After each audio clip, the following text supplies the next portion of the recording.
What's good, people? Thanks as always for passing by the channel. Much appreciated. Hit that subscribe button if you guys are news. Breaking news, people. Breaking news, and you have to be kidding me. You have to be kidding me.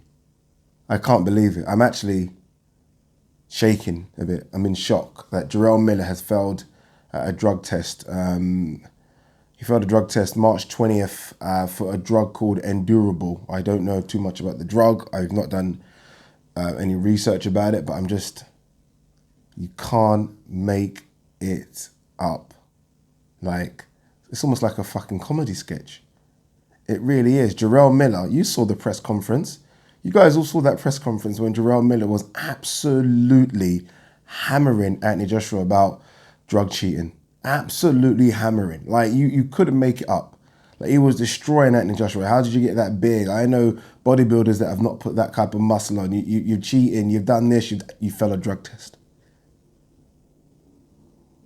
It doesn't make any sense. You can't make this up. So that fight is now in jeopardy.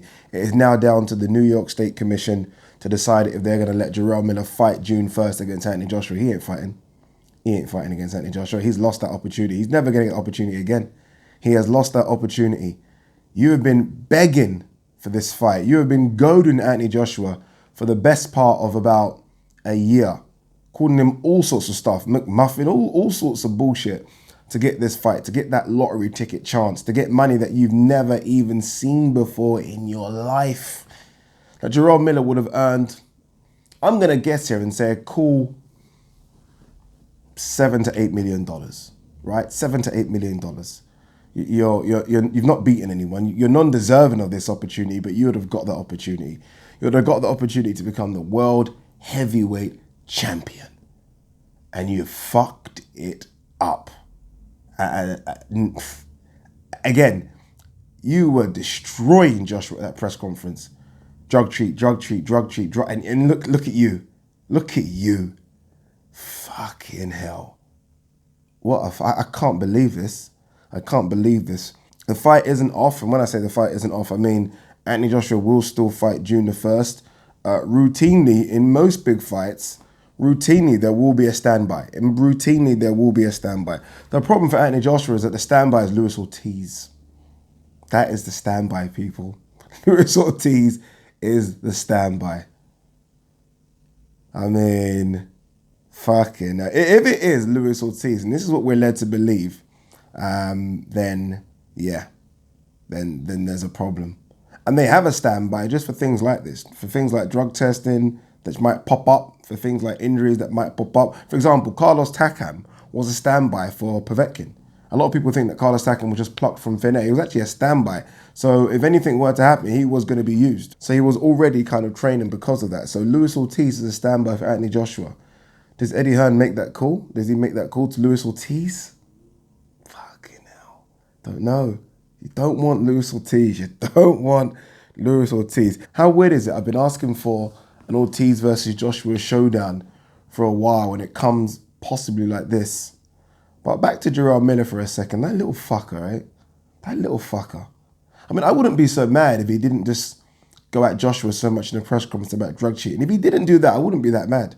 I mean, I'd be mad because I want to catch all drug cheats, but I wouldn't be that mad. I'm mad because of what he did. And now all of a sudden, you popped for something. You popped for something. I mean, look, round of applause to Vada. Round of applause to Vada. Fucking hell. Guys, we have a drug problem in boxing. We have a fucking drug problem in boxing, and it's huge.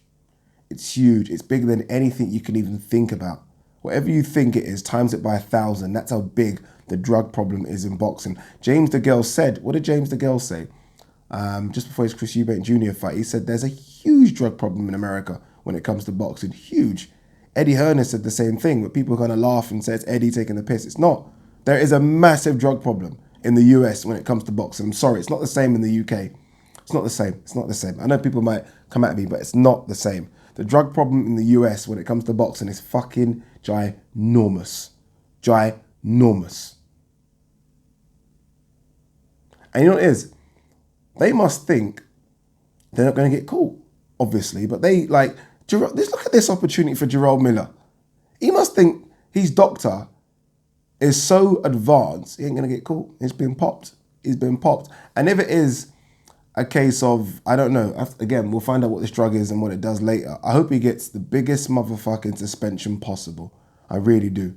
I really do. Number one, because he's going to fight AJ, and I'm a massive AJ. I hope he gets the biggest fucking suspension possible.